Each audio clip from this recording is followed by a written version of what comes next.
Yeah. No.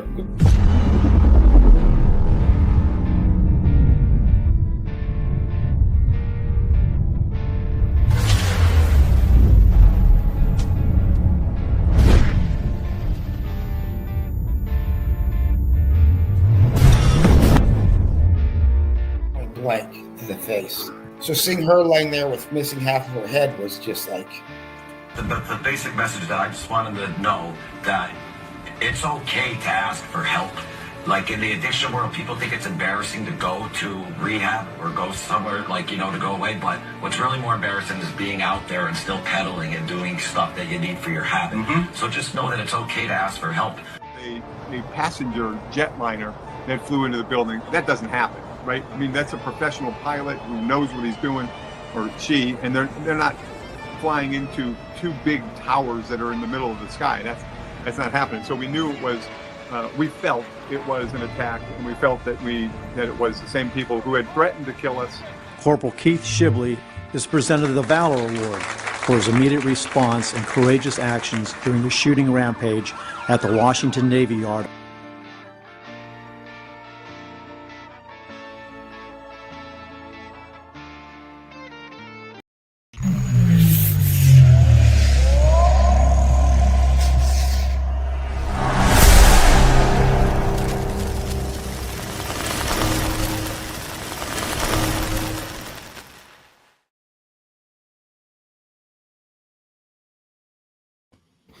Had a very good just a quick cocker right before he got on there. But what's going on, folks? And welcome to Mind Over Madness. We didn't even promote any of this though or put it out. So anyone who joins us, I know it was last minute. Thank you very much. And after this week, which we're going to be talking about, definitely a lot of changes though coming in, all positive changes, because I finally get to meet the man, the myth, the legend, Mr. Keith Shibley on Friday, brother. Road trip time. Motherfucker. Road trip. And what's beautiful is the phones already are fucking great and all that, man, but I'm bringing the fucking Big Daddy out for that. You know what I'm saying? No. And did great pics too, man. We get together too for thumbnails, pics of us, footage of us. We're going to do some shows that we're going to get into and talk about together. And it's going to be great because me and Keith know each other now for, how long has it been about, Keith, you think? Since like what? Since like April. So yeah, whatever. 8 months or so. 6 months. Yeah, whenever you did this episode, was when I would have to check the exact date, but time, it just seems like Groundhog's Day. About 6 months, man. It was like April. Yeah, and what's great though is, we do this streaming and stuff, obviously, because you're all the way out in Virginia, and I know the distance, and I'd be able to get out to you more if it wasn't my situation, because we're into nothing like that. I would have more freedom, but it's not that you're like astronomically far away, but it's just going to be fucking great though, man, to, meet you face to face and actually, sit down and, do some content, some pictures together. But besides the content stuff too, just meeting you, hanging out and having a great road trip. And, I think that's, I know I bring it up every week, but I have to say it for anyone though who's watched. No, it's like, any week now with my pops, it's the realization, but I've been trying though to, keep it going as I could. But with me and Keith though coming up, and then obviously, I'll go through my process when that happens. But this is like a springboard though going up, because we got great shows coming up, great interviews that we're gonna have coming up, great, like we're gonna have separate playlist reaction videos too. I'm really looking forward though in the cop though ones, man, that we were talking about, and I think people will enjoy them. To get your perspective on videos that we pick, and me and you will watch it and then react though like right to it. Right. With that even being said, if anybody that anybody watching the channel, if you see a video that you want to know whether the cop fucked up or why they did what they did, man, just send it to the email, man, and we'll throw it up there and we'll get in on it. You know what I mean? 100%. My man, what's up, buddy? There he is. I talked to him earlier. Costa's the man. Costa, look at this, buddy, real quick since you're here. All you, my man. And it's funny, dude, because I'm doing an Instagram live, Keith, and he's like, soundproof and stuff and this and that. And at first I was very grateful, but I was just thinking like, well, I don't really know, like, need that stuff because I mean, eventually I'm going to be on the go and stuff and this and that. And I thought the green screen was great. This is fucking way better because I can actually I can hold things up now. I can literally wear any shirt without worrying if my nipples are popping through. The Buffalino shirt I was never able to wear, you know. Yeah, but that's what happens. Yeah, dude. I mean, now that I've seen it, I've got to fucking do it. So, well, I got the green screen there, which could always come over and go over this stuff. And then I got a painting though that I'm going to also put over there, and then I kept a couple spaces out for different things. Maybe we'll have a different topic, or I want to get something mind over madness as well for here. And then like when I have my fun, like with my Aussie lives, one of my best friends, Dave Glisson, for RIP, his daughter, when she's 13, like just maybe she's a fantastic artist, a great little painting. So I smack that up in there and change. Same thing with the lights. Like, you know what I mean? I like when I'm rocking with you, I rock with the blue light. I'm over there at the purple light. So Costa, I can't thank you enough. And I didn't even ask for this. And I mean, I go on the freaking last line. I literally, Keith, needed like, I would say 12 more maybe or something though like that. I'm leaving to go to Jersey. I think it was the beginning of last week. And boom, sure enough, there it is with the fucking adhesive from fucking Costa. Man, I never asked. You're the man, buddy. Thank you so much. I really appreciate it. Yeah, it looks good.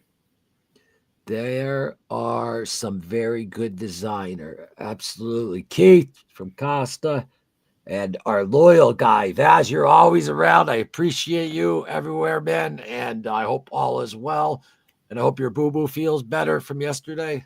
I'm breaking your balls. I got some pea shooters, and me and Keith are going to have a I'll take a pea shooter war any day, Costa. I might lose, but I'll give you a run for your money, my friend. Why do you always say you might lose? Let's be honest. Let's call a spade a spade. I know. I mean, you know, we're not putting anyone underneath the table, but let's just say out there, like, you know, that there's criminals out there and gangsters out there, right? Mm-hmm. Well, do gangsters though every single day though go to the fucking shooting range and work on their shot? Do gangsters every day train? Do gangsters fucking? So don't underestimate fucking Keith because he's got that mentality. This is the downside, right? At work, if you're a criminal and you're going to shoot a cop or anybody, you pretty much know you're going to do it, right? A cop is behind the 8 ball, dude. You're reactive. So that second and a half to 2 seconds that a criminal has when he makes his mind up, you're 2 seconds behind the 8 ball. No, I'm just talking like if you were on the street and you had yourself 3 guns and someone else did off the job, I think you'd be all right. It's something I do. It's something I can do very well. I don't do a lot of things well. Shooting is. Are you an instructor? Yeah, I've been an instructor for about 15 years. Yeah, and you know, people get egotistical with their guns, and I'm sure. Listen, I got a good shot and stuff, but I just know. I mean, and I'll even show you some of my holes with the AR-15 though from 150 yards, just boom, boom, like good, great shots. I know, though, that I don't have a chance against you. This is the thing about instructing, though. Everybody thinks like you're an instructor. So a lot of the instructors, you don't get to shoot a lot because you're instructing. Yeah. And one of the bad things in law enforcement is you get taught the basics, right? Like basic shooting. That's it. So unless you keep saying that, Keith, I'm just not keep saying it. You're good. Unless you seek like advanced training or a higher level of shooting, then you know you're not going to progress from the basics that you're taught. So I've always just enjoyed it. So I should go shooting a lot, and I always find whether it's another cop or our canine trainer right now was a special forces guy that shoots friggin' insane. So I just go to the range with them, man. Anybody that can shoot a little bit better than me, I'll go to the range and I'll either see what they're doing or ask them what they're doing or ask them to watch what I'm doing so I can get better. And one of the things in the past year I've really tried to focus on was I can shoot really good. I can hit kind of anything if I take my time. I want to be able to shoot really good faster. So that's what I've been doing the past year. And our trainer's a special forces guy that, that dude is insane. He makes me look like a beginner. But I've been working with him for the past year, man, and it's it's jumped up a bit. But so even like the regular cop, you get basic instruction and that's it. So you got to want to improve on your own. I have people that come to the range when we qualify people that they barely pass, and then they're like, good for another year, and then they leave, and they don't. There's zero practicing on their own, and it's just but that's not you. Yeah, but I'm not talking about them. I'm talking about you. And second of all, you're just very modest, and I get it. You kind of. I'm the same way. Like if I was like to carry a gun, I'm not someone that's going to show people that I have a gun because I'm the first person that if a robber comes into the supermarket, they're going to blast me. You know what I mean? So you don't want to admit that you're good. I get it. I get it. And but give me a break, dude. Anyway, give me a break. And that's the Keith. I mean, so like when you get, because you have access to that at all times, right? For the most part, since I'm an instructor, I can go to our range whenever I want. Yeah. Ammunition. Yeah. Oh, you lucky son of a bitch. You know what's that cost? I know. I can get the 9mm because that's what we shoot, and then 223 or for the M4, and that's pretty much it. But yeah, man, it's an expensive habit if you don't have access to stuff like that. Yeah, no, absolutely. Yeah, what do you got, Costa? You got a custom and orange peel shooting pen. Me and Loomis shoot out, Costa. Roll the dice. With the zip gun. What happened to later, Robert? Oh, that. I just wanted to stop in and say hi. This is my special friend over again. So I'll talk to y'all later. Baz, appreciate it. Hit that like button. Thank you. I know you got some stuff going on. All right. Anyway, but it's that same mentality of like a truth. And I'm not giving anything away from you because I don't know, to be honest with you. But a true tough guy, he doesn't go around telling everyone how fucking tough he is. Yep. I was just telling Linda, I was talking to Linda on the phone, and I was just like, when people like advertise though that the loudest, like it goes back to that loudest one is like the weakest run. And Costa, I bet you can relate to this one where like someone that walks into a fucking bar. I remember this happened to me one time, and he's like, "Oh fuck you, get outside!" I knew he was scared. That's why he's screaming. So he's all going nuts, blah, blah, blah, blah. I'm like, well, why isn't he just hitting me now? He's like, get outside. And then this all you do, Keith, like calm as ice. You just go, all right, let's go outside. And they break. I smile. I start smiling like I'm excited. And I'm like, oh yeah, no, yeah. Like it's gonna be great. At the time, but this is like years ago. But at the time, like I wanted to fight the guy. Yeah. So I was just like, okay. Actually, I should have smiled because maybe it would have pissed him off and then he would have swung. But no, I'm happy though that he didn't. Point being is though, like when people scream like that. No, listen, there's the exceptions, like where there's loud people that could fucking probably rip your fucking out. Don't get me wrong. But for the most part, like when someone's like, I've seen it too a bunch of times with people. When people call their bluffs, they think that's scaring them. They're screaming because that's an emotion. Mm-hmm. If they're so mad and want to fight, they're going to come out and start, you know what I mean? Think of the human mind. They're right there, especially in the place where you're at. No one calls the cops. It's more, my point being, so he knew that he could have fucking broke off on anyone. My point being, though, is by them screaming, though, they're giving themselves away because they're trying to act tough and sound scary. Like all the girls in there and stuff are like, oh my God, this and that, blah, blah, blah. And, and if I or someone else. And I seen some people back down from that shit. And I'm just like, ugh. You know, if the guy doesn't have cauliflower ear and he's screaming, fucking that's game over. Like, he doesn't want to fight you. You know what I mean? Don't cauliflower ear and certain type of eyes, and but you never underestimate anybody. I'm just saying, though, usually the screamers, you call their bluff and they're not even holding fucking two pair, you know? Yeah. So I mean, I agree 100%, man. That's just how it is.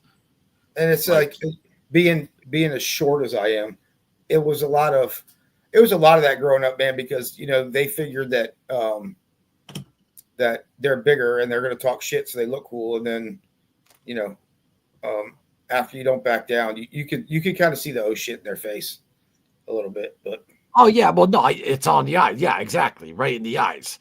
And that's why, that's even like when there's even, you know, boxers do that in stare downs with the eyes, but pro fighters, that's different level. I'm talking just normal like bar stuff. And that's an insecurity too, like when they're screaming like that or this and that.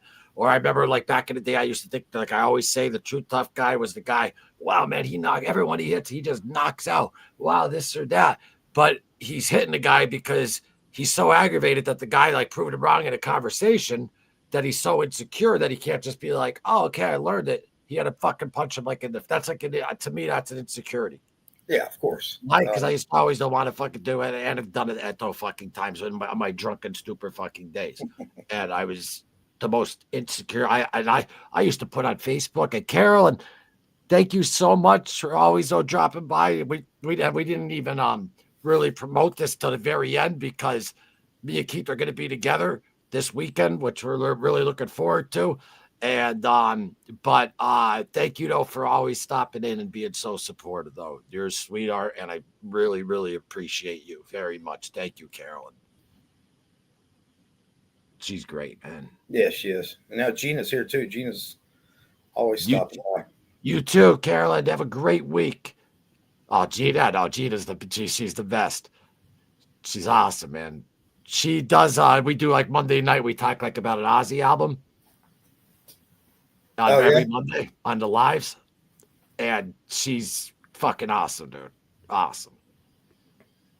Yeah, go back to the one before that. Next one. Nope, down. The last Gina one. Gina, yeah, we're going to. I know they're just saying, but going to yes, go ahead. Yeah, so we're going up there Friday. Pretty excited about it, man. I guess he just built a new studio, so we start recording at 2. I guess it's gonna take a few hours, and then after that, me and Loomis are just gonna hang out, probably make some funny videos for the page. Gina and me and Keith never met before. Like, not in person. I've never met Loomis in person. No, I have not. So it's kind of like I hope he's not. I hope he's not catfishing me, Gina, with some of these filters that these kids use these days. But I guess we'll see on Friday morning. No, man. Listen, you don't understand either, man. I you know, as I travel and stuff for the documentary and all that stuff, that's not like really like getting like away, because like then I got to turn right back around and like drive. And you know, the past 2 years that just always like being here to be able to actually, you know, go somewhere and stay overnight, and not just a business thing, even though it is a business thing as well, meaning like, you know, what the trip is for, but it's also just, it's just for me, you know, I'm just so grateful for it, because it's like the first overnight, and it's with you, you know what I mean? And you're my partner on this channel here, and great friend, and just to actually meet you in the flesh, just like when I went up to the Suffering Podcast and like met Kevin and like met and Tommy and them, it's just, it's way better. Like, you know what I mean? I mean, yeah, and I'm the same way, man. I mean, I've been doing a lot of traveling lately. Like, I just got back today. I went and spoke at a post-critical incident seminar for cops who've been through traumatic incidents like shootings and stuff like that. But every time I go, it's like, you know, I do my presentation or talk or whatever, and then it's either back to the hotel by yourself, go to sleep, and then you come home. So even though this is like going up to do my shit for a show, I'm totally, dude, it's going to be fucking fun, man. Go out to dinner, fucking hang out, shoot the shit. Yeah. You know, Yeah. just a road trip is going to be fucking fun. Just the fucking. Well, yeah, and it's just what's so great though about it too is that like it's just I mean me and you talk all the time, and like really, really talk about serious issues and stuff. Like so, you're like you've been like when you talk to someone like that, like who you're that tight with, and then sometimes I'm just like because I think of the old days, like before technology, it's like wow, it's just crazy how you can be that tight though with someone that It you is. never. It's insane. So like I'm just like so excited though for that trip. Which I would be even if I wasn't in my situation, but the fact though that it's been over 2 years since I slept anywhere else. Yeah. So all those times that I was going out and I that was boom, boom, boom, boom, Yeah. boom, boom. But And even when I was going to Long Island, you didn't know me then, though, but I used to go there when I was hanging out with a real cool chick.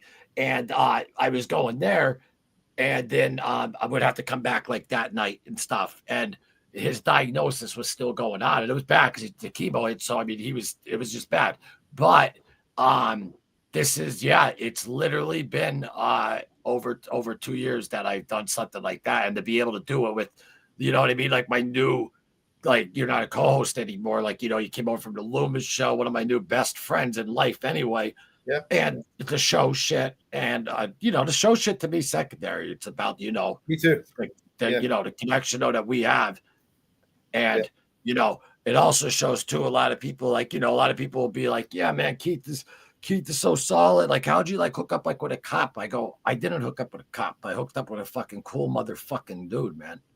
I appreciate that. Yeah, dude. And but you know what I mean, though? Yeah. No, I mean, and it's really weird, dude. I mean, fucking 7 years ago, we would have never met, dude. You know what I mean? So it's one of the cool things that, when I tell people that, the worst part of my life was the best gift. It's not a lie. And then you start doing this and you get to meet fucking crazy ass cool motherfuckers like Costas. Never met that dude. And me and him,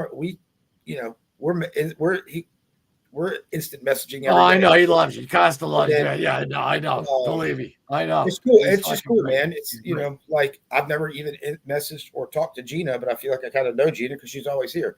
It's just cool. I've never done any like YouTube or anything like this, so it's all really new to me. But it's just it's cool how you get to meet people you would have never met, in your entire life doing this kind of stuff. I really like it, man. Yeah, and too, like so. A lot of people are like, you're doing like, like so many like probably with the documentary, but I'm not like I could do it from here in the house and I can make it like happen. Like, you know what I'm saying? No, like, cause I'm here. And if something happens, it happened last night, I had to cut the show. Family always comes first. But my point being is that it's just so great. Like, so, how the tribute channel, just the Ozzy one, the non-monetized just for fans to do whatever. So I was just, putting shorts up in there, made like a couple of videos on that lives. And then that's how I met Gina. And then the last 2 Mondays, she, you know what I mean? Every Monday night at 7 p.m., we're just going to do, we type out every one of his own solo studio albums. Oh, and then cool. the chat comes in and stuff like that. So she's, that wouldn't happen either, like without her. And like, she's out in the West Coast and, we bitch about technology at times, and we love the old days.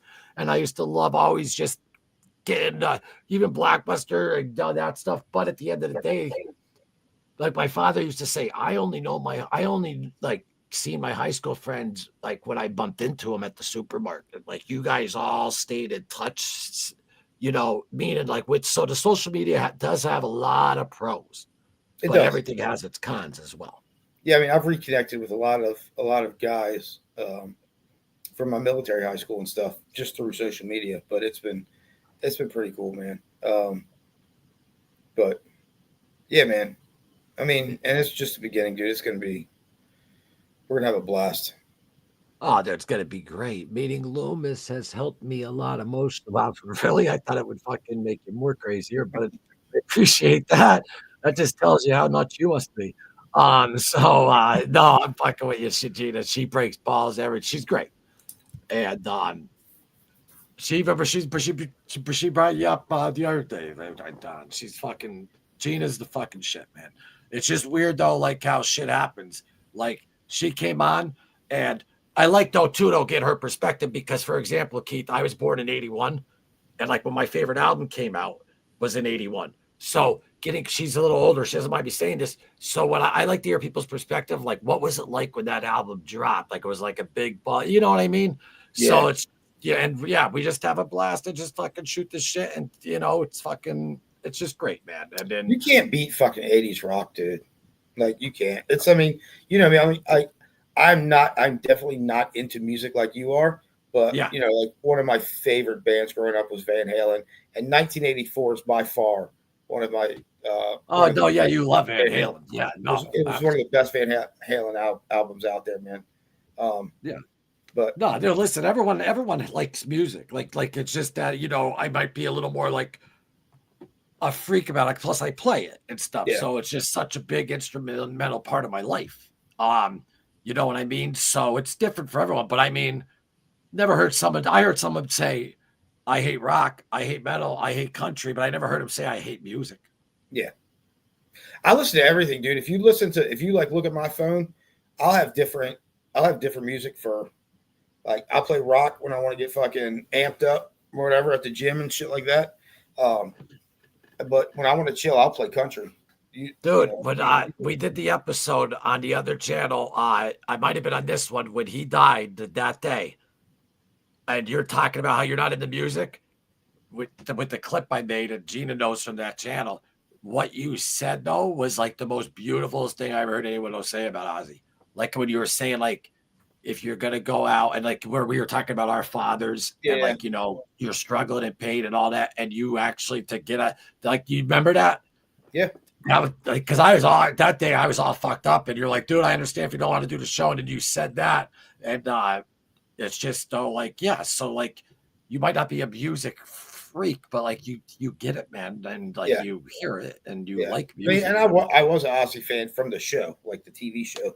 Whatever you're a fan for. Yeah, it's just And even if you weren't, you would know who everyone I think likes Ozzy. But I meaning like even if you weren't, just what you said with anyone, like if you look at that type of life and the way you worded it, how he wait, you're like, you got to find solace in that. Yeah. I mean, dude went out like a champ. He went out like a fucking champ, dude. He went out. Yeah, you can't write it. You can't write a fucking story better than that. What he did, Yeah. And he did it on a fucking throne, because he couldn't get up and he wanted to keep getting up, and he fought for fucking 6 hard years, dude. He's in because you probably didn't see the documentaries, but he was like trying to train, and he just kept going. I don't care. I need my fans like air, and he fucking did it. And then the way you worded that though, I'm gonna have to put that clip up sometime on this channel for that show. I mean, you worded it though perfectly though that day. You really did. And you didn't judge me that day, because because that's another thing about you. A lot of people would be like, oh, Loomis, it's a musician, like calm down, this or that. You immediately were like, I completely understand. And the weird thing was my brother, who's like who's like different to me, meaning like type A, doesn't really like get upset, but like militant in a way. He was even like, are you okay? Are you like, because all my friends know how I am. And what my dog Ozzy, I mean, it's just, and I play, it's just huge. It's like, if Ozzy could do it, that's how I got sober. Like, that's what I held on to until my spiritual awakening. Yeah. Because he announces that, because he had it since 2003, that he had Parkinson's in 2020. So I'm sitting down. I went to 6 treatments, in 2021, and 2 of them were detox. I got clean at a detox, not from treatment, because I went in there, and then that I was thinking of him, and then I just kept saying that, and I'm like, dude, you're being a fucking pussy, and fucking, it's time to grow the fuck up. And he just fucking turned 40. And in my head too, I thought the world was ending with COVID. I'm like, oh my God, everyone's walking around with masks. Like, fucking, I'm out of here anyway. But that's what my evil devil mind was telling me at that time. Yeah. Like, it gave 0 fucks, and it was so embarrassed because like everyone knew. Like, I wasn't hiding it from the ex-fiance, I was, but not at all. I thought I was, And then the next day I found out easily, no, I wasn't. And that's the weird thing. Like Keith, I would literally had like a nice ranch home in the basement, and like in the kitchen, you open up the pantry part, and that's how you get up to the attic. Now, grant you, there's a spare room that she's in on the other side. I'm in my man cave. No, actually, she's in the bedroom. I'm in the man cave. And you walk out, and then you go down the hall. There's a bathroom to the left. You go down. There's the big room with the piano, the kitchen right there. Point being is, it's all one fucking floor, besides the basement if you're going to go down and work. But I would fucking, having to pass her door, go into the kitchen, climb up the attic, and jump off the roof onto the grass. Yeah, and get in the car. Like, that's what my mind was telling me. That's how, like, you know, and a lot of people told me that would rehab Loomis, then you have a heart. Because I used to just take my bitch's fucking purse. That's the one kid said it. I don't say bitches. That's how he forbade him. He's like, you didn't just like take like her stuff or whatever. And like, I'm like, no, you know what I mean? And yeah, but my point being is, it's just, I look back at that. It's like, how, like, and plus I had a window though that I could have just went out the back window. But here's the other thing: we lived in a wooded fucking area with no neighbors. She's gonna fucking hear the car start, dude. I think I just didn't want to hear it on the way. You know what I mean? And then I'd be convinced that I'd come back. Oh, I do it. She played games. She pretend like she didn't know, and I'd come back and like be like, go right back in the room. That could just say something subtle, and I would be busted every fucking time. Well, how the fuck did you get back in the house, bro? What's that? You climbed up the attic and jumped off the roof to get out of the house. How would you get back in the house? Through the front fucking door? No. Exactly. Yes. No. Makes a lot of sense. No. Listen, nobody ever went through the front door. And I'll tell you why. Because that's like, we're like, you know, that would big, huge front yard and had, you know, there's like an acre of land out there and woods and stuff like that in the front. And then you drive, and then we had a carport. So when you get to the carport on the side, always went right in through the side door, which was straight ahead basement, living room, and then the kitchen. And the kitchen was just a big kitchen. It was beautiful. It was nice, but just wall one floor and just everything all brand new, all redone. And my point is, you jumped off the roof because you didn't want her to think you were leaving. But then when you got home, you just walked through the door. Yes. But here's my point. So this is why I'm telling you about the carport.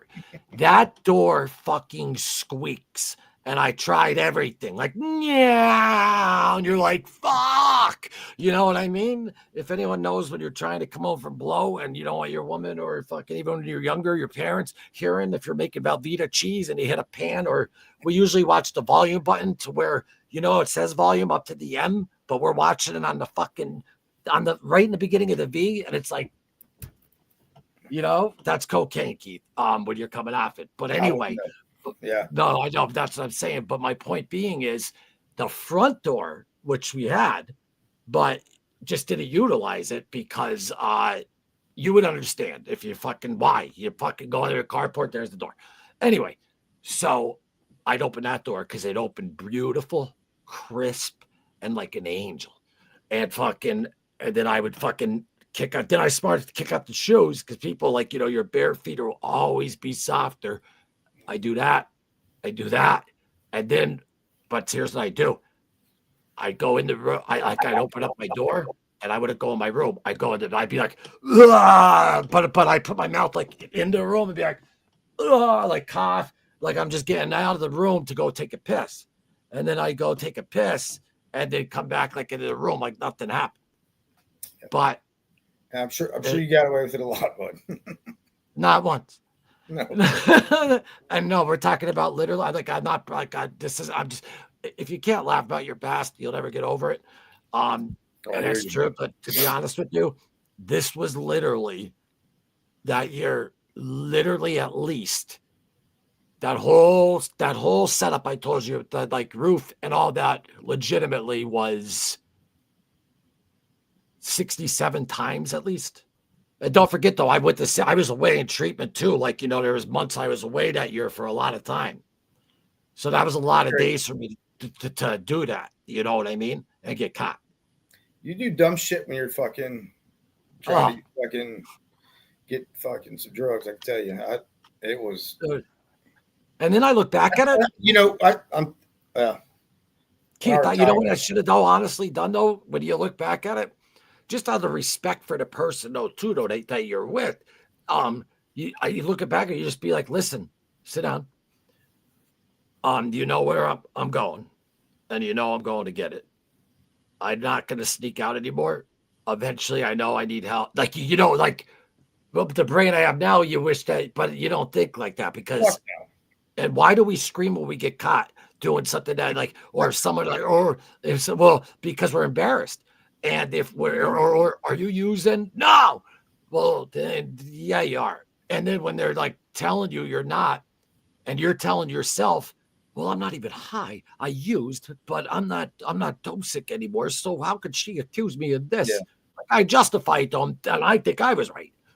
Yeah. I mean, what it does to your brain is fucking unbelievable. I would just make my fucked up brain I would convince myself that I deserved it.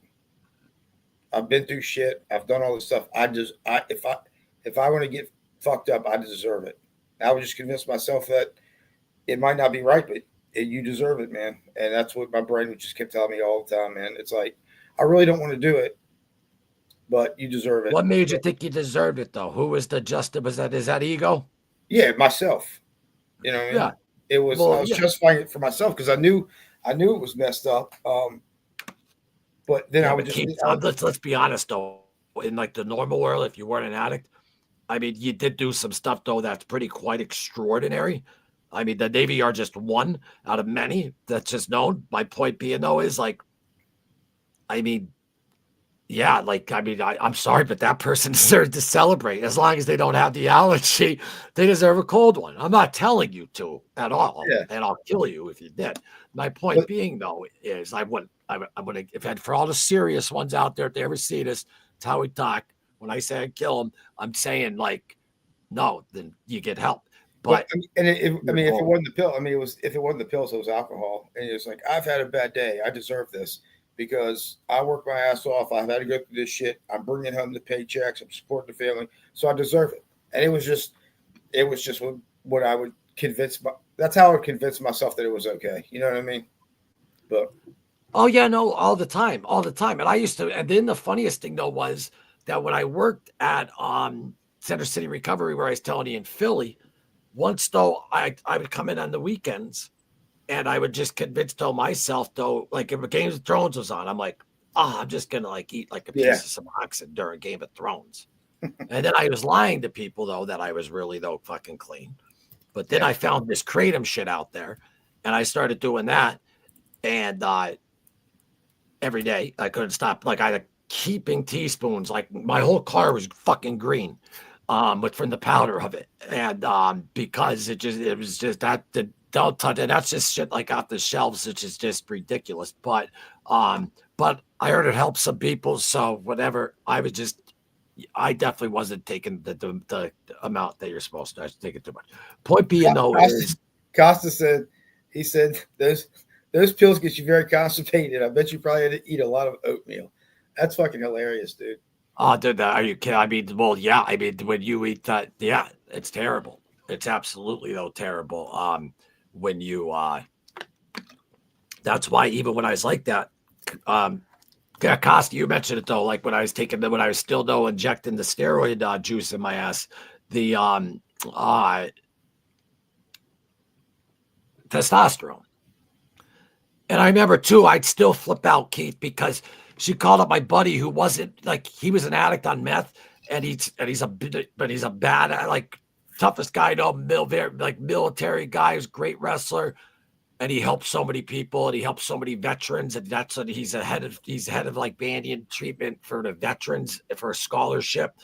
Great fucking guy. The guy saved my life I don't know how many times. But my whole point though is see, I read the fuck on Costa comment. I lost. Wait. Now I know I brought this up. Fine. fucked insecure erotic. You got it. Hold on, wait. Constipated? No. You eat a lot of oatmeal? No. Lost my train of thought, but it was going to make a lot of great sense. And I hate when steroids in your ass. Yes, thank you. So so she found it's a different gauge syringe that you use for steroids. It's bigger. So she thought though that it was like methadone or whatever and not dope and stuff like that. And when she asked him, he just said it could be. I don't know. I don't know that stuff. In a glancing text. Dude, I came home and I felt like I was being like, no, like I was right, like meaning like, and I'm high at the time on the other shit, like, it's not methadone. And then that's when I said, it's from when I fucking was, a long time ago when I was doing some juice. Like I was at the point then in my life where we got to the point where I could admit that, like, yeah, I'm sure testosterone though in my ass. Because first of all, you're very insecure and you hate your life as it is when you're that low and you're holding the house down and you're trying to keep everything going.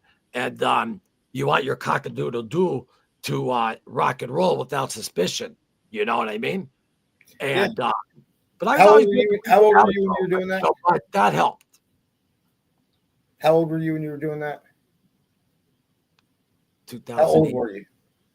Yeah, I know, Keith. I'm thinking back in the year. Wow. This was just literally not long ago. 39. So one of the things with like a lot of law enforcement military is, and it's, I guess the doctors say it's due to a lot of the hypervigilance. It fucks with your natural testosterone. So I legit got put on I don't shoot it. It's like a cream you put on your shoulders or whatever. I got put on that stuff 9 months ago, and my levels were below 300, and that's like really low. I guess normal levels are between like 700 and 900. So I was at 300, man, and they just put me on the low dose of the cream stuff, and dude, I'll tell you what, man, I fucking sleep better. It's just to regulate your normal testosterone or whatever. But no, it was absolutely. I mean, I'd done it before when I wasn't on stuff, and I absolutely loved it. Your recovery the next day is fantastic. When everyone thought that Charlie Sheen was all fucked up on drugs, I mean, he was, but I'm talking about though during those crazy interviews. Remember when Sheen had the crazy interviews?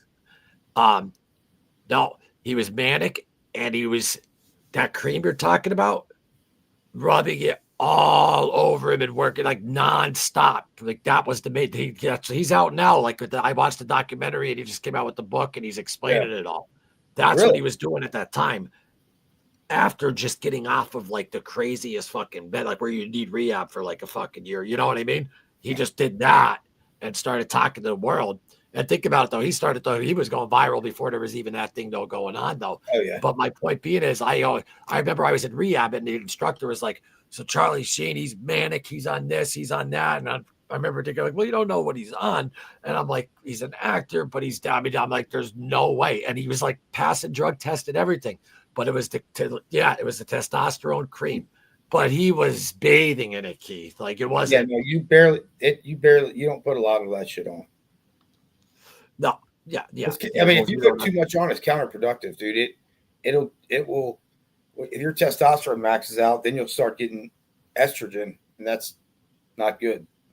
So, but every man. I worked in urology. Every man should have a PSA test. Here's what happened though with me. So. And it fucks with you, you're like, your levels, like, might not come back. And it also messes with you emotionally, meaning like if there's sex drive type thing, like meaning like, let's say everything's fine, but your mind can make it not fine by being like, oh my God, I don't have any of that in me. And I haven't been there since whatever. But I think though, because I was on that whole year on the fentanyl, you got to remember, I was just on that though for a year. I mean, I was always like a pill every forehead, and 20s was just normal, like cocaine, booze, Xanax, Vicodin, just normal shit. After that was, that year, 2021, I was never like that with the whole boom and the whole, but I don't know. I can't explain it. It just happened anyway. Point being, I mean, the opiates kill your sex drive too. Yeah, but here's what happened. I think because it literally could go ring like nothing because you just said it. I got rid of all that out of you. So with that, you know what I mean? With that out of me, even if the T levels are down, and once you get opiates out of you, I mean, let's call obviously, if we're going to be honest, I mean, you know what I mean? Everyone's scratching the balls. You know what I mean? Like, when you're in detox, when you're getting off the stuff, that's just how it is. You know, they say it's the first thing to come back when you get off stuff is your sex drive. And people though, and that's why chronic and masturbation, people do all that type of stuff, or like sex addicts don't happen though, because like that's like the only thing that they got. Yeah. Now you know what I'm saying. Yeah. So, but the thing is though, is that it never did that. And the funny thing is though, is there was times like I really never did that. It was more like just like mental in my mind. But I also don't want it though to not look like a skinny fucking dope head either. Like I still tried. Like I wasn't one of those guys that just would let myself go. Like I mean, and COVID was going on. I mean, I let go a little bit, but I always like stayed in shape somehow. Like literally, like like I didn't just do that for the cock-a-doodle-doo in case. And then you have those moments too, though, where you're like, because you don't have that sex drive or whatever, though, and you're just like, I don't want to have sex, and but you will. I mean, when they come to you, my point being is, but they obviously don't want you to come to them at times though too. So yeah, it's just so weird, man, what drugs and alcohol fucking do to you. And it's fucking just the damage too that we do to other people. And it is. And it's crazy because like I said, I talked at that conference past 2 days, and I gave my presentation today, man, and this guy came up to me afterwards, and he was just like, dude, he goes, I've got 54 days. And he goes, I swear to God, when you were talking, I thought you were talking about my life. And it's just like, man, I don't think anybody will ever really fathom how many people out there are actually true addicts, dude, because you only see the people on the street and you only see this and that. And there's thousands of cops, thousands of military, thousands of doctors, there's so many people out there hooked on shit. And I just don't think anybody will ever really, I don't think our brains can compute how many people right now are, because this dude didn't look bad. He had 54 days. I looked like shit in 54 days, but I mean, he came up to me and I was like, did all this stuff. I was like, dude, here's my number. My first year sucked, all that stuff. But it's just a reminder of how many people out there are suffering of this shit. Well, listen, when I worked, I told you I was 97 for 97 on UAs when I told somebody to take a UA. But like, I know when someone's like this and that. I worked in that industry out in Philly for American Addiction Center, based out of Nashville. That was cool though. I got to go to Nashville though for a nice though fucking like that's like when we'd have meetings, dude. And Nashville's a music town, and you even go to a hotel and even like the door numbers are fucking like a musical note like and stuff. It was awesome. But from doing all that and just from my normal experience of using and all that type of stuff, after COVID, I completely noticed a huge difference in surge. Yeah. I mean, I've had just from people I know, I've had several cops and several firefighters call me and said they were always pretty steady drinkers. But during COVID, since they had nothing to do but work and go home, when COVID was over, that's fact, COVID was a good year and a half. So you go a year and a half of not being able to do anything but go to work, come home and drink. By the end of that year, man, I mean, I sent several of them to rehab because COVID actually is the catalyst to their addiction. They weren't straight up, alcoholics or whatever until COVID, but they had nothing else to do. So they just got used to it. They crossed that imaginary line that none of us can see, and they can't get back. Also, it just nailed it too. Usually, now you just said worked. I wasn't working, and because I was always traveling with the American Addiction Center, and I worked I'd go inside hospitals. Like if someone came in for a DUI, I go in and talk to them. I talk to case managers. I just went into the hospital. It's very I had to, as a marketer, I had to show up places. So they had us work at home for a little while.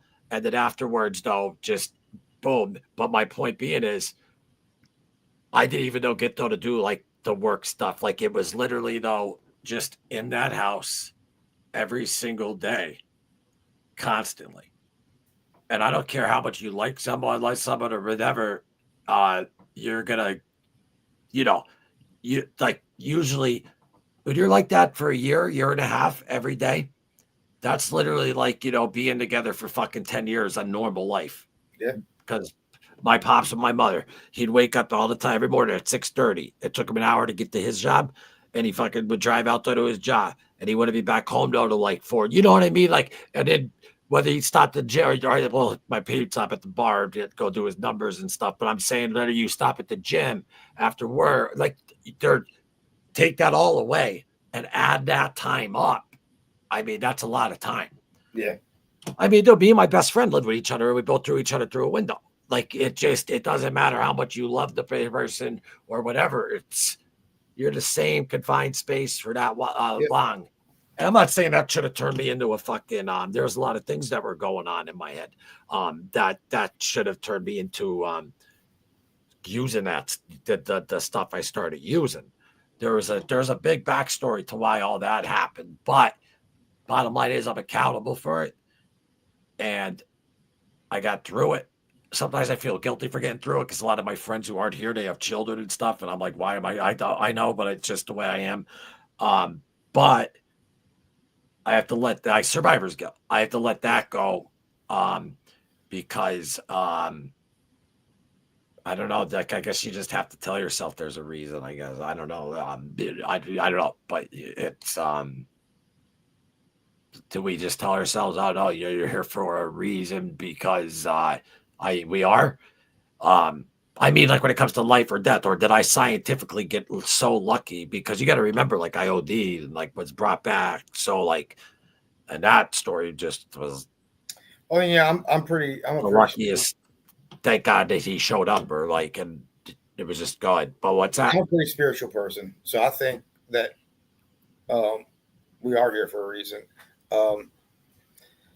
And I don't know. Oh yeah, no, definitely. But when you're fucking know with the shit that I was talking about, well, like that scientifically type stuff, though, like where I believe that we could absolutely take ourselves out or whatever with drugs or whatever. That doesn't mean that, oh, he pulled our number. That's what I'm saying. Like, it's just the fact, though, that, I don't know. But some people, though, that did the same amount over were gone. I don't know. It's just, that's the number one thing for me that to get over.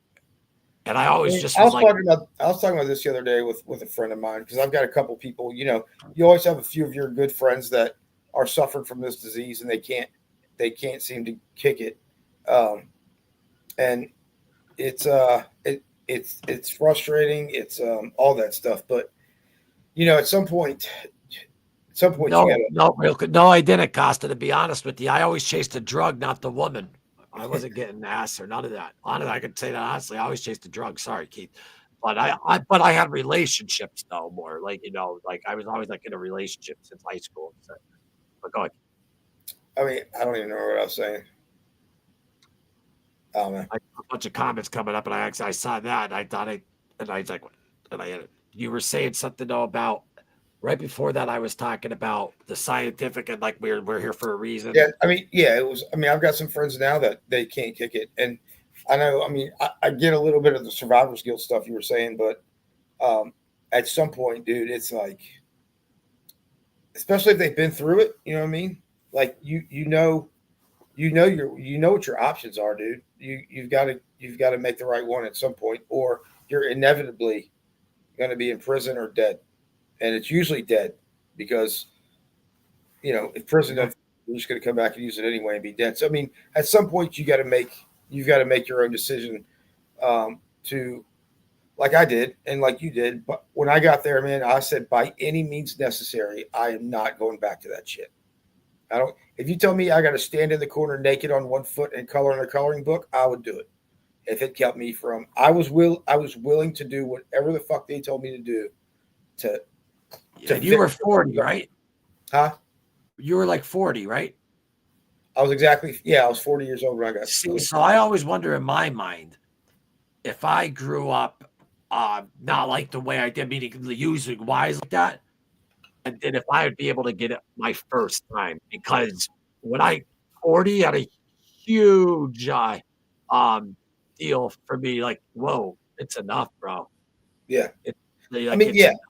I mean, I can definitely see that. I mean, when you're in your young 20s, mid 20s, and you see these kids like 21, 22 in rehab, or some of these kids in rehab aren't even legally allowed to drink, 18, 19, 20 years old. I can see how I'm lucky that I didn't mess with any of that stuff at that age, because at that age, I don't think there'd be any way you could convince me that I need to stop. You know what I mean? So yeah. it is an age and maturity thing too, I think. 100%. No, 100%. 1 second here. I'm just trying to hit this. Going with the blue and red color right there. All right, guys, email the show at Mind Over Madness, Mom. Just remember to show Mind Over Madness and your mom at gmail.com. And if anyone ever just needs to talk or just anything with substance abuse or anything like that, or that's also just the show's email too. If you just want to reach out, if you're interested in being on the show, please utilize that email. But yeah, no, man, I hear you 100%. And it's was it Joe Buffalino? He's like, yeah, I tell Joe like too. It's just like the stuff that I'm just looking at behind me, like just real quick, like that keyboard there, and like all my equipment though that I have and that I own, and like like this like type of stuff, like what I'm talking on and the mics and whatever. I say to myself, like, how was I ever in a state of mind where like I was like, oh my God, nice, I have this. Get this up to the fucking music around upon it for money. Like, it's so insane. No, but the difference is just so insane to me. That's what it does to your mind. Like, cause now I'm like, if somebody even goes like walks by it, I'm like, be careful. You know what I mean? I just the night and day of like anyone out there, if you lost a daughter, son, parent, or whatever to that, just know though that they didn't want to be that way, and they weren't though them real selves while they were on that. That's not their true selves. They're a shell of themselves, and they don't know. I mean, I'm going on the attic to get away from the woman on the fucking door across from me. Like it just, if anyone lost anyone, they weren't that way. It was the drug. One of the big things that got me, man, when I was going to meetings every day was there was this husband and wife that would come in once a year, every day on their son's anniversary of their son's death of an overdose. And they would share and it just crushed me because they're talking, I could just see my parents or whatever. And that was just one of the things that always stuck in my mind that, helped me push through that first year of suck of getting clean. Yeah. But just seeing those parents, they came every year, man. They came every year on the anniversary of their son's overdose, and it's fucking heartbreaking, man. Yeah, no, I 100%. My first year, and everything literally had to change. And Witchy Woman, how are you? Thank you so much for being here, and I hope you're feeling better. It's great to see you here. Thank you, Witchy Woman in the house. She's awesome. And hello, Keith from Witchy Woman. Oh, Keith, you're writing to them. Okay. See, I don't see how you do that. You got that down slide. And I'm like, you think I'd be good from piano playing though, but I can't, I'm an idiot. But do you use your, no, you got your phone, right? And you just text it to them? No, I'm using my keyboard. Oh, yeah. You're definitely fucking better than me at. But anyway, what was I going to say? Great to see you, Witchy. Thank you for being here so much.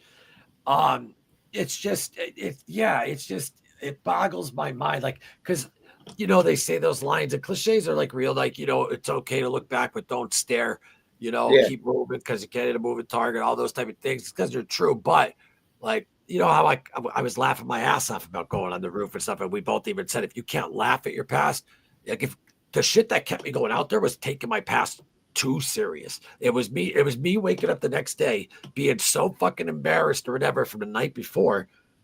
This is before like the bad, even but not alcoholism and all that shit, like in the pill stuff, which was in my 30s and late 20s. During that time, I would wake up and I would feel so fucking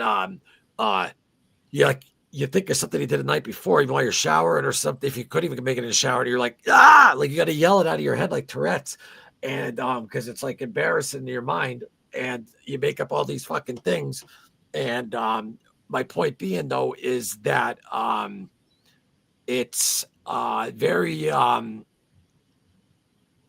like, I don't know, like gratifying. And I used to hate that word, like grateful, when they said it in meetings, and like to the fact though that like that was like every day exactly the same. And like I said on that one show, it's like we think it's so embarrassed to like go into rehab for some reason.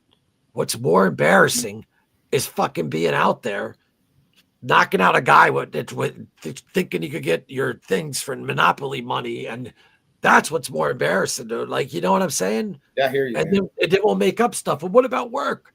Well, what about though? Who's gonna feed though the dog? Like, or who's gonna what about my whatever the fuck? What about your fucking life? Like, you're not gonna have any of that at all. If you know, when you're in the depths of addiction, you don't care about your life, man. I did it. Oh no, I didn't do it. I went to the fucking shit. So I was more worried about being a law enforcement officer working for the FBI with a top secret clearance, walking into a rehab. That petrified me, man. It scared the absolute shit out of me, and it's what kept me from getting help for years. But ego. It's all ego, man. It's just a big ego thing. Costa, what are we lying about? I'd love to know.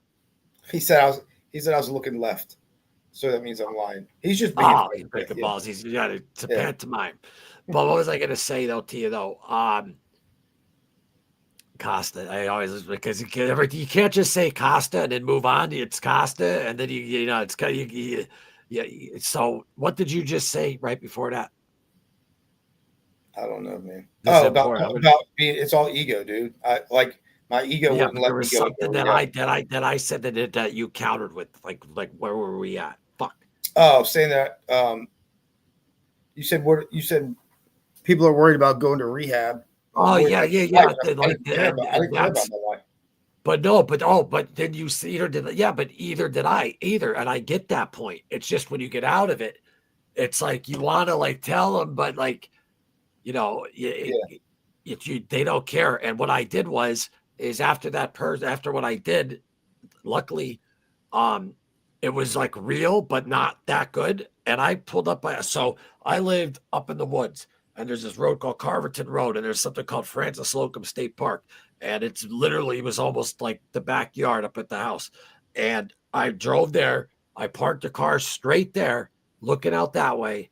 And this is like before the last detox I went in.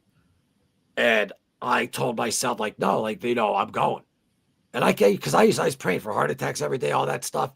And I'm like, I thought I was going. Next thing I know, after I do that, I am waking up and on my way to treatment. So for some reason I didn't go. So yeah, we definitely don't give a shit about our lives. Mm-hmm. But I'm that fucking asshole. Like I used to were you ever at a meeting and you just like someone walked in sober and you just wanted to break his face because like they're like, I got this shit, and like you wanted it, like, you know, because you're very insecure. You're not saying like you're a hater at that time, but like you're like, he's not me. He's not feeling like how I'm feeling. Well, like, you know, you don't know what they've been through. And then I did that all the time. Look at us saying that. There's probably someone, dude, that's dying, hurting right now. They're like, oh, they're lying. You don't feel good, because I get it. I used to tell my friends, when you really though get sober, and I mean really get sober, is it possible to like sit down and watch a movie without anything? And like I was dead serious when I asked him that question. Yeah. Like, I'm like, is that possible, like, to watch something without anything? And I was convinced every human I saw, like, on TV, I had to be on something. It was crazy. But, yeah, man, it's just, I don't know, man. You don't give a fuck. But there's a lot of people out there who do give a fuck. Like Keanu Reeves says, I don't know what happens when you die, but I know the fucking people left behind are fucking devastated. And that's the fact we know about death. And if you could find a little glimmer of, it's so hard to like to find love and all that, like when you're in there, because you're so ashamed. You know, even though when you're like that, you know the mess you caused. You know there's problems with the wife. You know there's problems though with like, you know what I'm saying? But I remember, man, when I fucking sat down and I first finally just said, like, you know, and even though I failed until that fucking seventh, well, it would have been the eighth time that you're fucking, but it was a treatment, it was a detox, not a treatment this time. The first, like, when you just actually do get it out, because in my mind, I'm like, oh my God, how am I going to do this? How am I gonna... And you know, you lie at the first, you just say I'm addicted to Suboxone at first, and that doesn't last long at all. But dude, I couldn't admit, I didn't admit the pills for years, even with work in my presentations, because it wasn't socially acceptable. I would just say I was an alcoholic, because that's more socially acceptable than being fucking an opiate addict. So I wouldn't say that for years, man. Bobby's here. What's up, Bobby? But yeah, I hated the people that bothered me and still bother me are the ones that take up a bed to get their oil changed. Oil change. But some of the guys too, know that Bobby had though, like they were going into old. So the ones that go in to try to avoid something from the judge, they bring drugs in with them. I'm not gonna lie, I partaked in that. Yeah. Before. And that fucking sucks, man. I mean, leave it on the fucking street when it comes to that. You know what I'm saying? Yeah. And I mean, there was one girl that I loved it though when I was there. I gave him a big hug and a kiss. This wasn't the last time, but you know how it was. And dude, our minds play trick on us too. Remember, Keith, when you didn't have nothing, and then maybe you're like, boom, you're on your way you just knew you were going to get him instantly. You felt better, right? You didn't need to. Yeah, on the way there. Yeah. Yeah. So it's just weird, remember, a little separation from Earth, like rehab, like even if it's 5-6 days, if you never tried it, it's just a detox. Even that, because it feels so much longer, doesn't it? Yeah, 100%. Yeah, you know, and plus you're hurting in there and stuff, so the days do feel like, you know, minutes or hours. But my point being though is that separation from everything, there's just something it does. It's like a shut off switch, like that.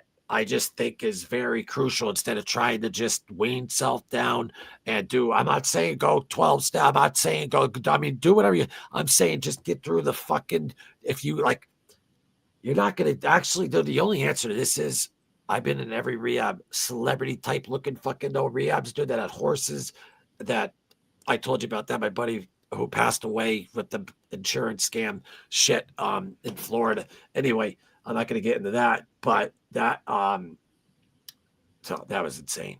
But anyway, it didn't matter if I was in Passions in Malibu.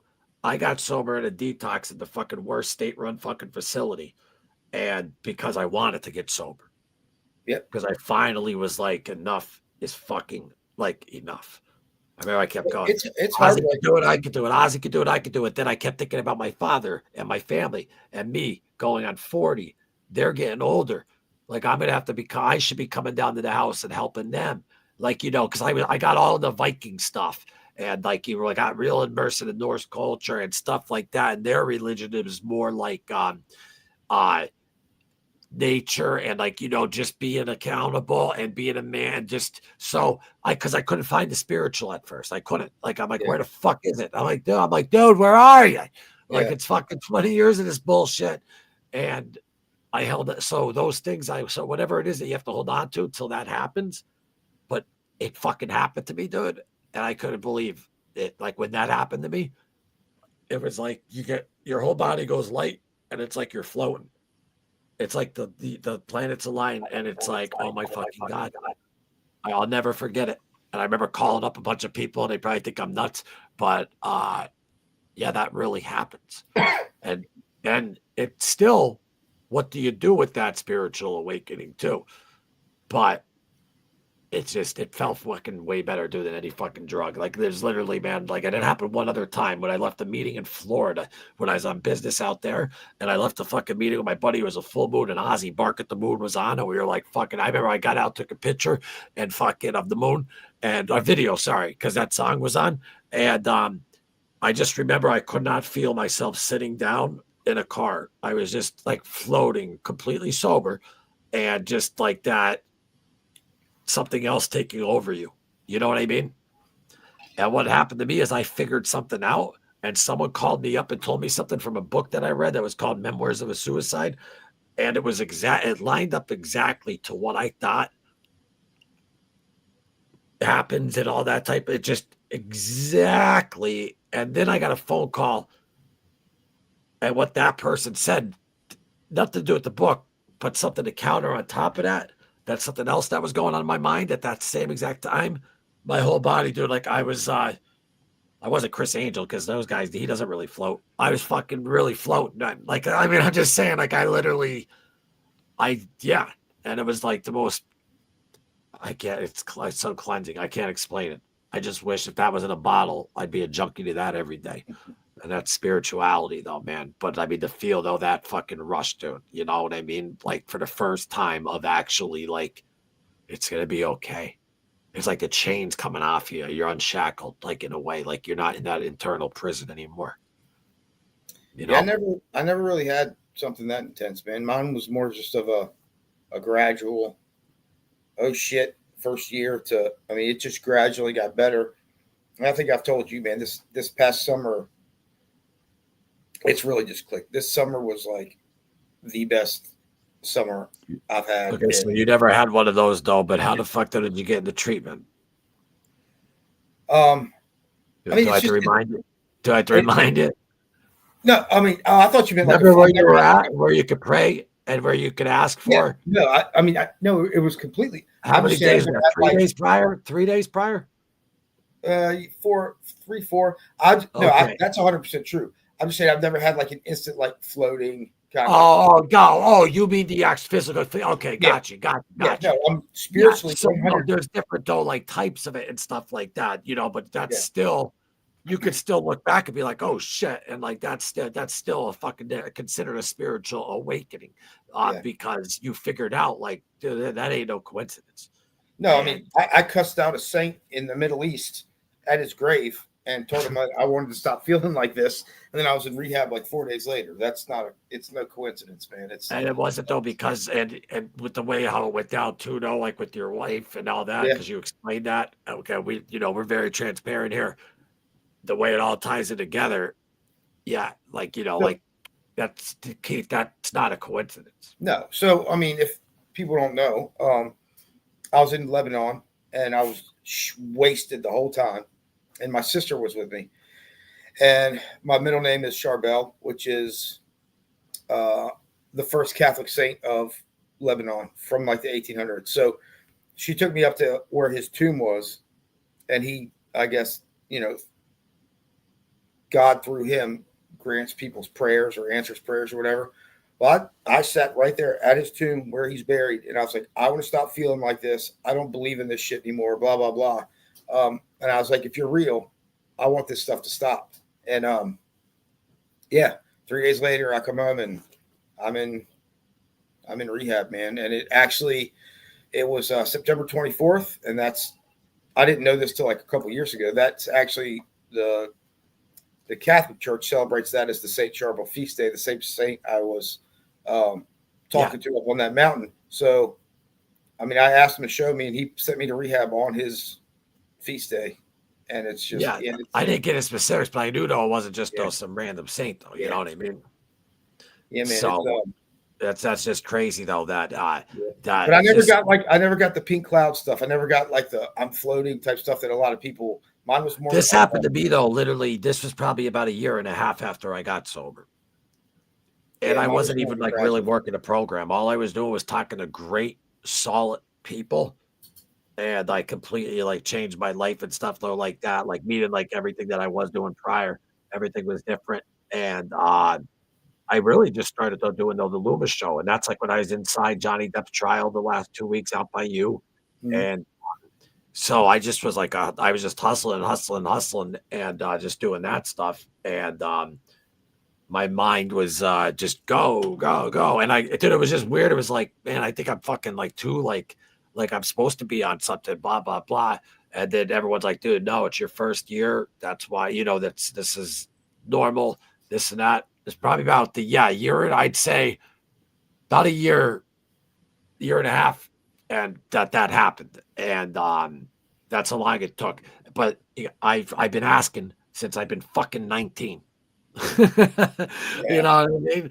But no, I didn't even ask though for it. It just happened on that. It's like I was all good with I was spiritual in the realm of I could see signs now, meaning my guard's not down. Like I know what road to take, or like meaning that like, wow, like that definitely just happened for like a reason. I'd see little signs, but I didn't get that floating like feeling. Yeah. And those signs are probably always there, but we were distorted and just didn't recognize it. No, there's signs all the time. I mean, I remember this was after I got clean. I was having a really shitty time, and it was just like the woe is me type stuff. And it was when all those refugees were coming to Dulles from Afghanistan. Yeah, and I don't know if I told you this one yet or not, but I was having a really shitty time, and I'm bitching to my sponsor and stuff.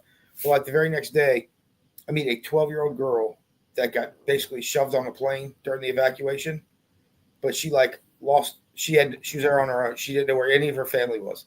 So now this 12-year-old is in a country. She can't speak English. She has nobody she knows here, and it's just like that's a problem. You know what I mean? My little problems that I'm harping about are nothing compared to what a lot of people have to go through. So sure, certain things are. That's a big thing too, though, that I held on though too, like that. And someone one time's like, you never know, say that to somebody though that's hurting, which means like when they were deep and then hurting, like you never say, well, look how bad this person has, that person has it. But to be honest though with you, I use that shit to help me. It helped me. Do. Yeah.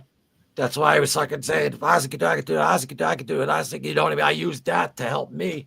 So, and also besides that, I thought of like veterans that got to go fucking fight over fucking in Iraq and fucking what happens to them and come back. I thought about the kids that are born with, all that stuff. And listen, I understand, because some people want to act like mental health gurus because they're allowed to create channels. And I'm not a mental health guru, but what I know is for me personally, what you just said, because a few people would say that, like, you're not supposed to say that.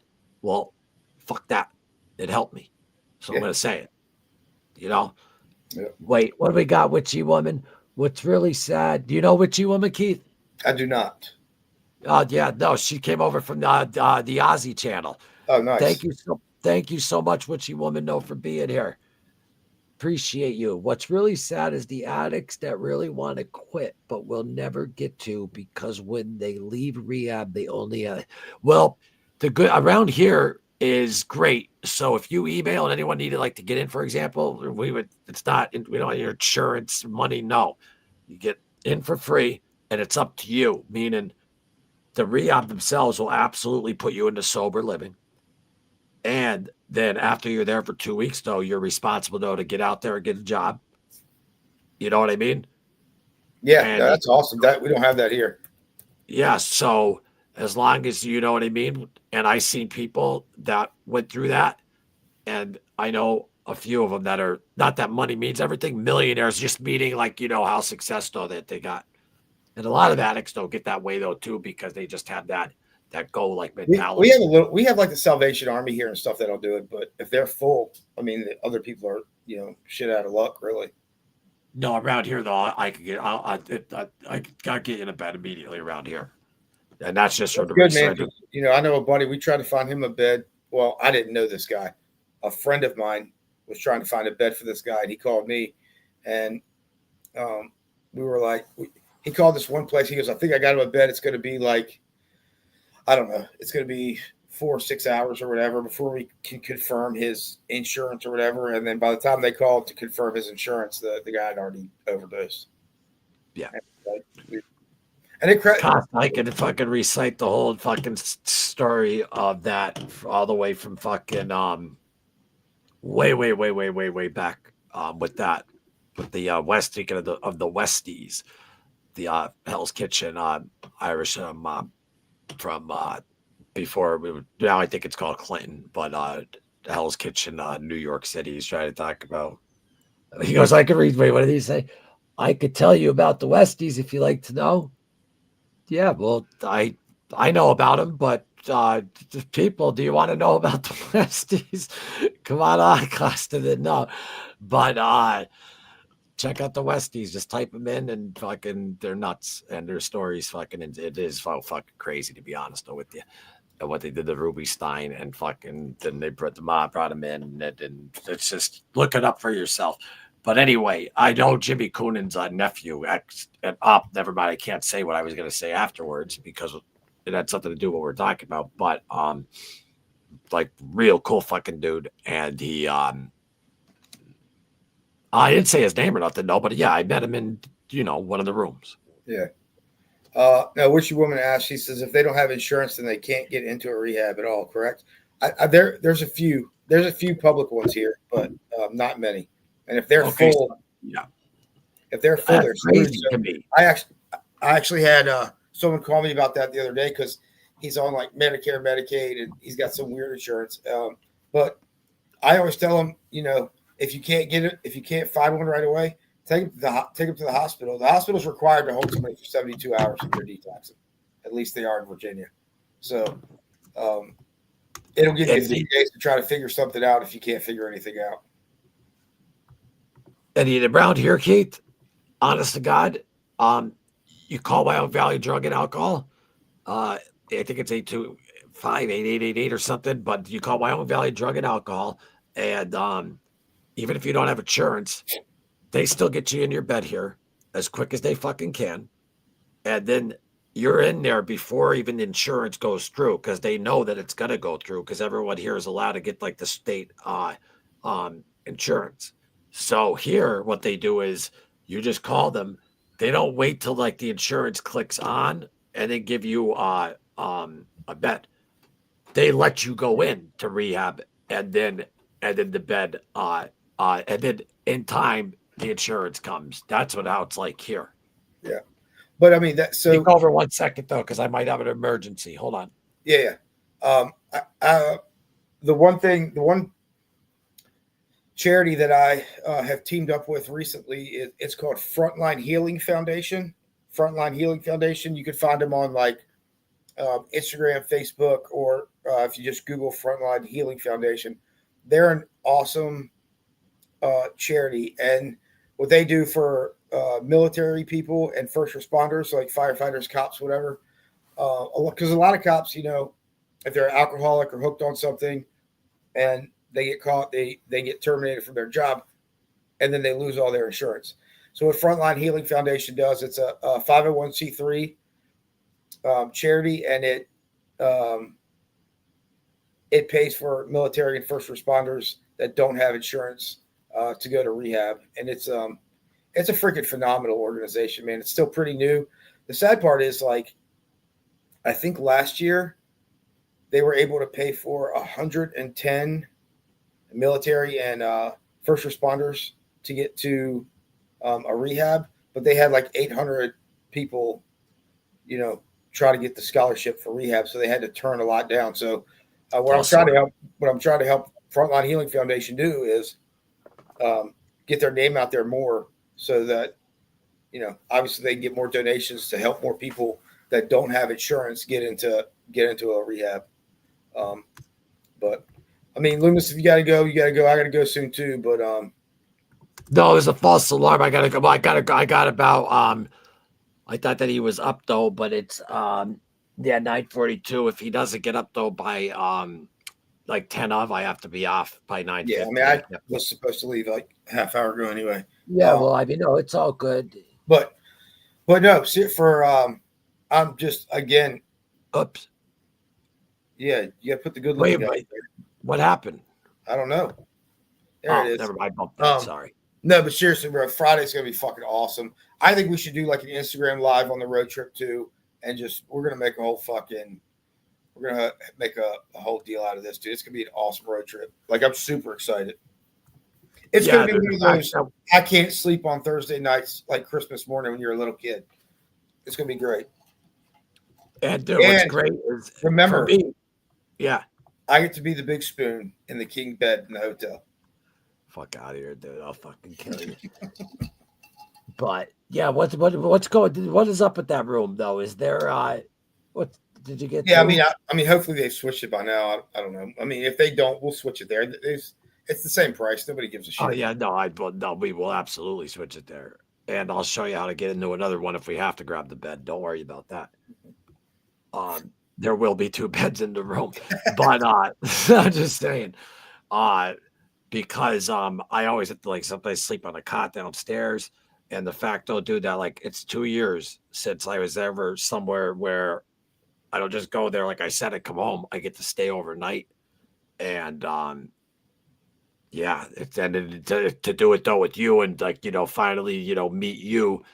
It's fucking great, dude. And like we fucking get to hang. It's early Friday, so all day Friday, all Friday night, and then chill at the hotel, crash, and then get up, and then maybe some breakfast, and then head back. But I'm just saying though, that's fucking awesome. Tomorrow, dude, so tomorrow I'm going to what the fuck? I can't even think right now. I'm an idiot. I did want to mention this before I go too, folks. If anyone knows about the project that we've been working on, that trailer is going to be done on October 28th, and then released the first week of I don't want to say first week. It's released in November, and because there's already deadline and stuff, but that's why I've been like releasing some stuff on like today, like behind the scenes with a few of the people who are attached. But look out for that. And we finally are there with that project. And it was like 2 years in the making. And I don't know, man. It just feels good, man. Though, like when you actually, it's gonna be awesome, dude. I'm so excited for you. This could be great. And I can't. It's not me. Like it's everyone. It was the whole team. It just snowballed too, and people just started. I don't know. It's just fucking great. But I'm fucking getting ready to go nuts in 1 second. Give me 1 second, and then.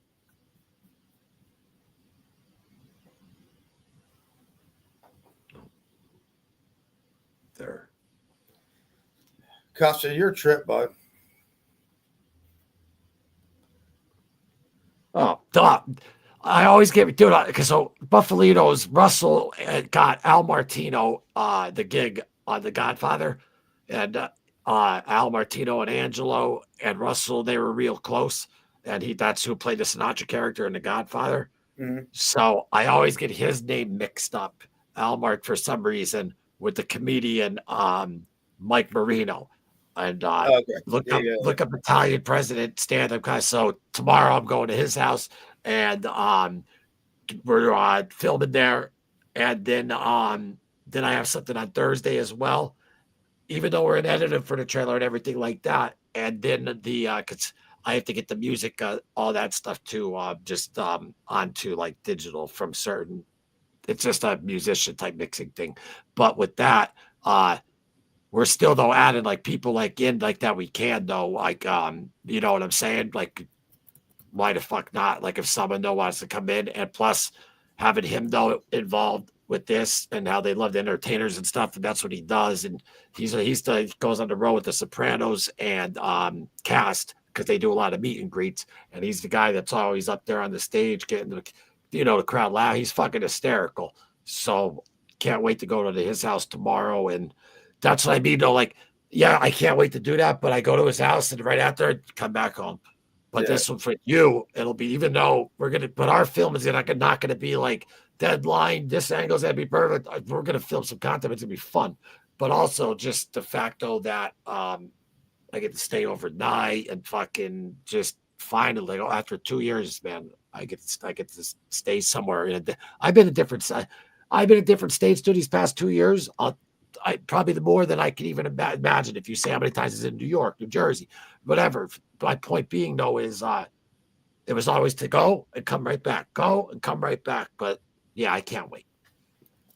Yeah, it's gonna be fun, man. I can't fucking wait. Shout out to my man, Max, AJ Bartoletti. Gotta shout him out quick. That's the guy on lead guitar in our intro, and that's also will be helping with the score. And shout out though to my man. Say hi to Gina. Right there. I thought you about Gina. Sorry, and Jansen Harris will also be with that score. Let me see, dude. I was going like this before. This is the one I work now. Yeah, I was going like that. He's the one that's working now, and then that's the old retired fellow, Max. The old big shepherd bow mix. Yeah. But they haven't seen me. Oh, yeah, though I got a lot stronger though, man, when I could do that. Yeah.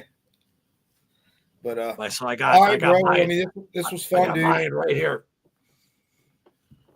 And Keith, remember I was telling you with the shows and all the the videos I used to do in like 800 and some videos. Yeah. She'd always like be always on my lap. So it's like it's appropriate that she's on this desk, 100%. It took me I haven't seen these dogs in 3 days, so they're going crazy. It took me 4 months to take her out of the bag. And thank you, Linda Scarpa, because you are fucking incredible. She's like just had a great talk with her, and I'm like, I'm taking my dog out. But no, Gina, both of these dogs, I work bomb dogs at work at the police department now. So Max was my first bomb dog. He's retired. And then AG's here is the dog I work now. So after the dog retires from the police department, we're allowed to adopt him. So they're not rescued. Yeah, Gina has fucking 11 dogs. Jesus. No, I'm sorry, 9. She has 9 rescue. God, damn, 9 I got 3, and 3 of them drive me crazy sometimes. I can't imagine having 9. Yeah, when she said that yesterday, I was like, "Holy shit!" Though, but that's awesome. She got 9 rescues. Yeah. Dogs are the best. I mean, that's a lot. That's a lot, and that's awesome. Yeah, 9. I don't know where 11 came from, but like I did go get it right. Got it right after that. Like button hit. Thanks for the reminder. Thank you, Witchy Woman. Yeah, if anyone too afterwards, because you don't see the comments the next day, if you don't mind, it helps the channel grow if you just leave a little comment underneath the video afterward too, because the comments that you leave here just go away. You don't have to, but if you want to, we appreciate that. And when you hit that like button, it just helps it move. So we appreciate it. But they are a lot of work. Now we're both like, so Keith is going on, Ian Mick, and I am going. Well, the one though that I can't announce though, but there's one that I could say one of the major ones. I will be on the second week of November, but then that won't probably come out till December. But the whole point being is that Mind Over Madness will be out there in the world and be talked about on other outlets and stuff. And to all the podcasters though that ever have Keith on or have me on, thank you very much. Really do appreciate it. Yeah, man, we're gonna blow it up, bro. And if anyone ever wants to come on here, I know it's a small channel because we just started and started at the worst time possible on my end. But both brands, really. But when is it though a right time? Possible, you know what I mean? And thank God I did know Keith, because now I got you to call. You know what I mean? It's all about back to the sober thing. It's all about who's in your circle, who you talk to, people you fucking meet. Laughing my ass off. True that. I forget what I said. If it was me or Keith, Gina, that's what Ozzy told Sarah. What really means is you can keep getting more. I must have missed something. My husband said no more. Oh, dogs. Yes, dogs. Yeah. Your husband said no more. I mean, your husband's pretty great for. I'm surprised he didn't say no more. Maybe after 6, right, Keith? Let 9 go. He loves you to death. Yeah. Poor Gina's husband's got They're a lot of work, bullet. though. Yeah, you It's know, like having kids. her husband's got a fucking bullet in his fucking vertebrae. But You know that? what's that? Gina's husband has a bullet in his vertebrae. God damn. And they can't do surgery because it's way too risky. Yeah. He's breaking up though a fucking domestic dispute, and the guy shot him in the back. They're the most dangerous. Yep, Keith's been the many.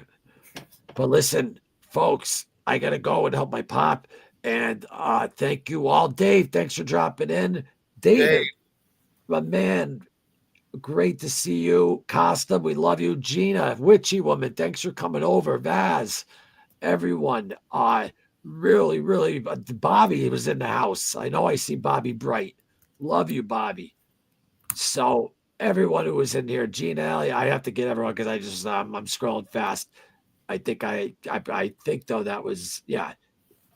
I could have sworn though I saw.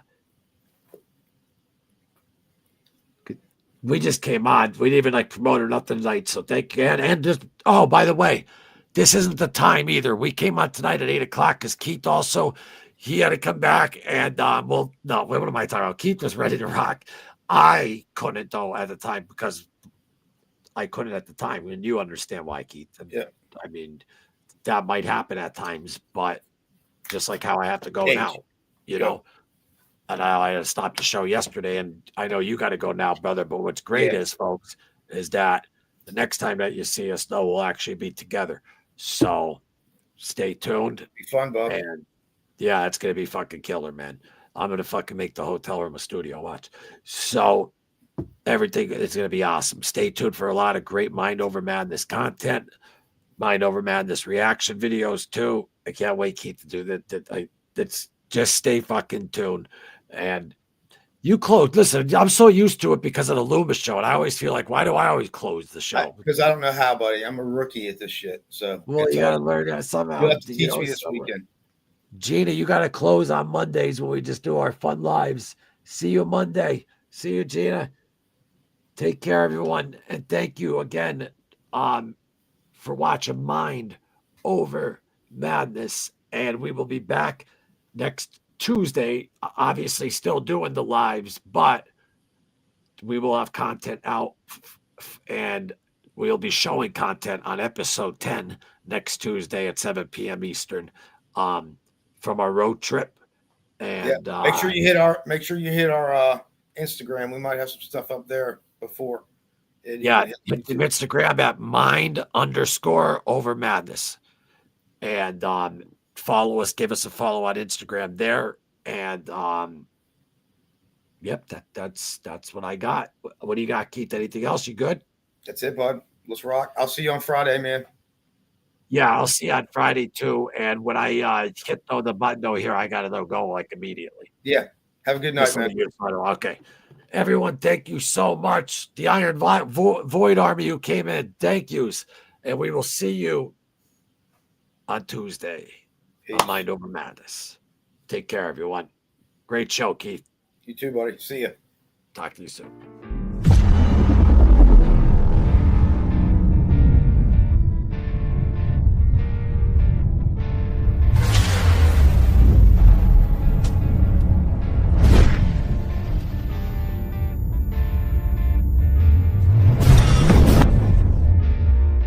Blank to the face. So seeing her laying there with missing half of her head was just like... The basic message that I just wanted to know that it's okay to ask for help. Like in the addiction world, people think it's embarrassing to go to rehab or go somewhere to go away. But what's really more embarrassing is being out there and still pedaling and doing stuff that you need for your habit. Mm-hmm. So just know that it's okay to ask for help. A passenger jetliner that flew into the building, that doesn't happen. Right? I mean, that's a professional pilot who knows what he's doing, or she, and they're not flying into two big towers that are in the middle of the sky. That's not happening. So we knew it was, we felt it was an attack, and we felt that it was the same people who had threatened to kill us. Corporal Keith Shibley is presented the Valor Award for his immediate response and courageous actions during the shooting rampage at the Washington Navy Yard.